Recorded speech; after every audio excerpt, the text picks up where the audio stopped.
नमस्कार, आप देख रहे हैं सुनिए सरकार। मैं अभिसार शर्मा और एक बार फिर मैं अपने दर्शकों का शुक्रिया अदा करना चाहूंगा कि इस मुश्किल वक्त में आप HW न्यूज का साथ दे रहे हैं। बहुत आसान है दोस्तों, हमारे YouTube चैनल पर जाइए, ये जो ज्वाइन बटन देख रहे हैं ना, आप इसे दबाइए और उसके बाद आपके सामने 3 ऑप्शंस आएंगे हमारी सदस्यता को ग्रहण करने का। इनमें से एक चुनिए और HW न्यूज का हाथ मजबूत कीजिए। और आज सुनिए सरकार में मैं आपके सामने एक नहीं 2 मुद्दे लेकर आया हूं। मुद्दा नंबर 1, आखिर ममता बनर्जी ने भारतीय जनता पार्टी सरकार को बीमारी क्यों करार दिया। और मुद्दा नंबर 2, मुकेश अंबानी के न्यूज चैनल न्यूज 18 ने तबलीगी जमात से माफी मांगी। इसके पीछे की पूरी सोच और सियासत मैं आपके सामने लाने वाला हूं, मगर सबसे पहले मैं आपको सुनवाना चाहूंगा कि ममता बनर्जी ने किस तरह से कड़ा प्रहार बोला है बीजेपी पर। ममता का कहना है कि भारतीय जनता पार्टी ने साफ तौर पर कोरोना को लेकर राज्य सरकारों के साथ पक्षपात किया, यानी कि जो तो बीजेपी की सरकारें थी उन्हें पूरी मदद दी गई मेडिसिन को लेकर, वैक्सीन को लेकर, मगर गैर भाजपा राज्यों को भूल गई भाजपा सरकार और ममता बनर्जी ने उन्हें बीमारी भी करार दिया है। क्या कह रही है ममता बनर्जी, सुनिए।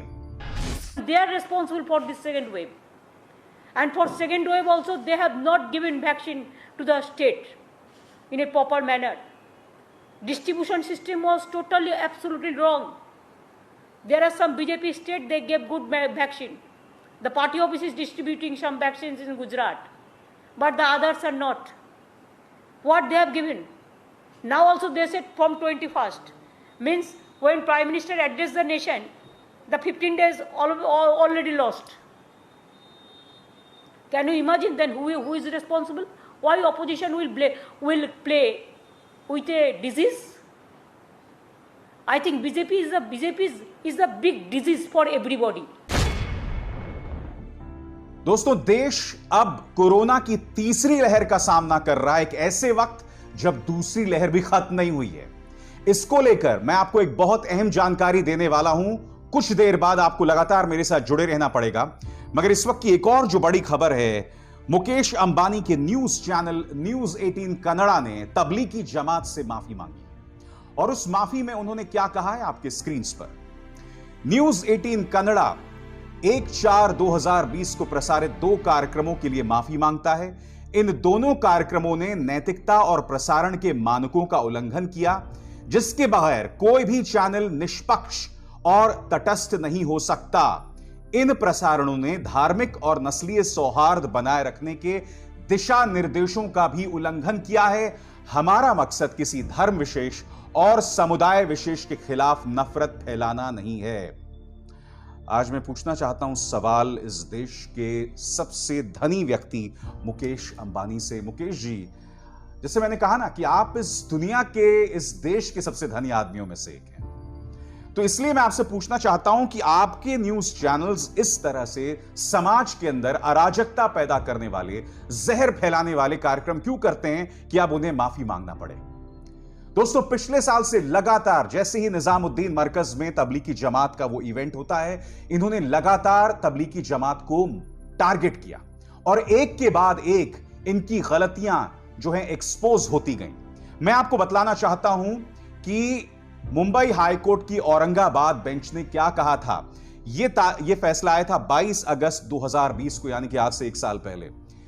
इस बात के कोई प्रमाण नहीं है कि तबलीगी जमात के विदेशियों ने कोरोना फैलाया।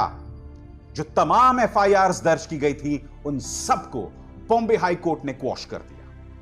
अब इस दूसरी खबर पर आइए दोस्तों।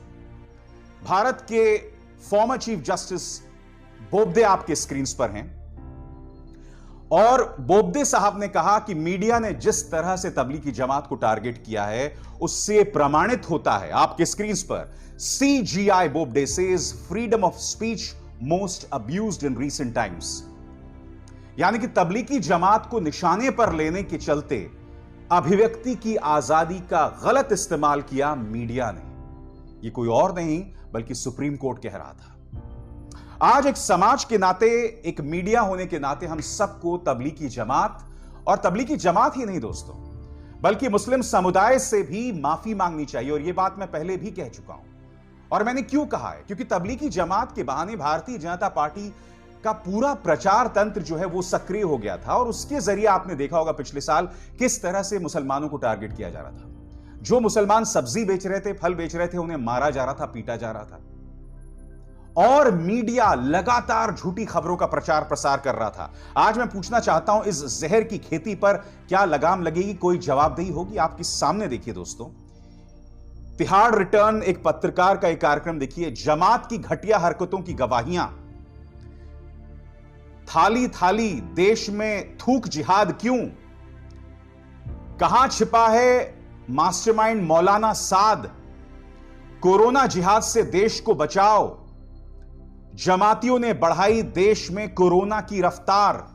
और यही नहीं दोस्तों, देश का सबसे ज्यादा देखे जाने वाला न्यूज चैनल आज तक ने इस तस्वीर के जरिए कोरोना जिहाद की बात की थी।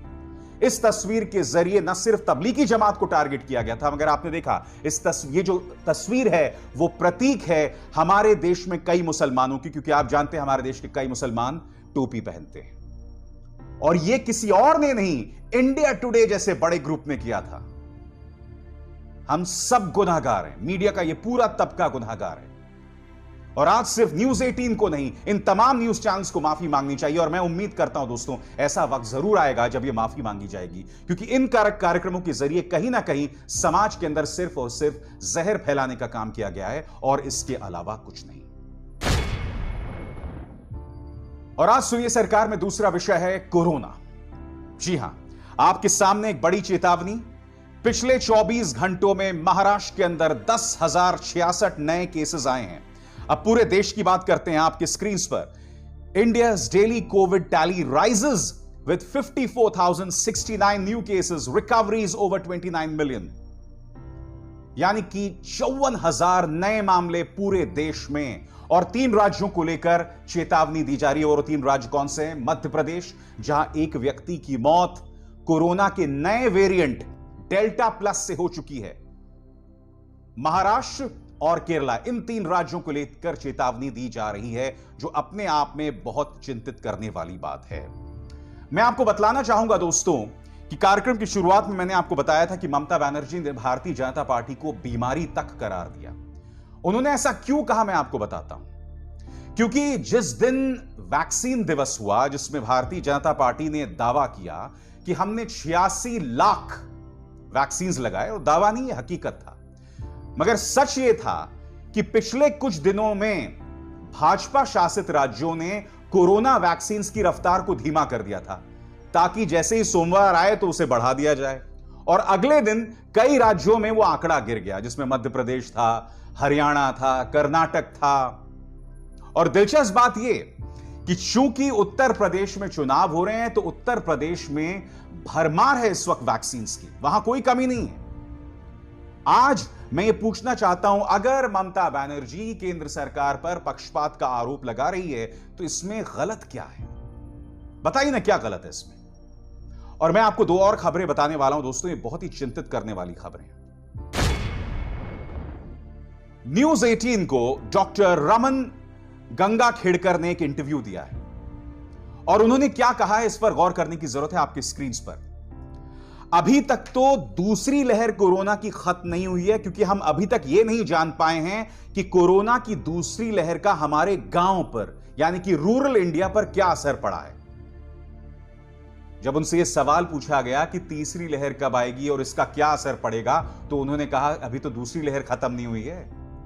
आप कल्पना कर सकते हैं, एक तरफ जो कोरोना का नया वायरस यानी कि डेल्टा प्लस वेरिएंट हमारे समाज के अंदर, हमारे देश के अंदर कोरोना का एक नया तूफान ला सकता है, वो तो जो होगा सो होगा, मगर अभी दूसरी लहर भी खत्म नहीं हुई है। और यह चेतावनी कोई और नहीं, डॉक्टर रमन गंगाखेड़कर दे रहे हैं न्यूज 18 को दिए गए अपने इंटरव्यू में। बात यहां नहीं रुकती है दोस्तों, एक और खबर देखिए, क्योंकि देखिए जैसे ही केंद्र सरकार की आलोचना की जाती है वैक्सीन को लेकर, तो ये लोग राष्ट्रवाद का राग अलापने लगते हैं। आज मैं आपके सामने एक खबर पेश करना चाहता हूं। हमारी अपनी स्वदेशी वैक्सीन थी, देसी वैक्सीन थी, कोवैक्सीन। खबर देखिए, Covaxin unlikely to get full approval until next year, phase 3 trial not yet complete, follow up studies needed. ये कोई और नहीं, सरकार कह रही है। सरकार का एक मुलाजिम कह रहा है कि कोवैक्सीन का तीसरा चरण का जो उसको लेकर शोध है वो अभी पूरा नहीं हुआ है, उसको लेकर अभी शोध जारी है, इसलिए अगले साल तक उसे पूरी स्वीकृति नहीं मिलेगी। ये कोई और नहीं, सरकार का एक मुलाजिम कह रहा है इस खबर के मुताबिक, इकोनॉमिक टाइम्स की खबर है। आज मैं आपसे सवाल पूछना चाहता हूं, आपके अपने सरकार के मुलाजिम कह रहे हैं, सरकारी अधिकारी कह रहे हैं कि अगले साल तक कोवैक्सीन को अनुमति नहीं दी जाएगी।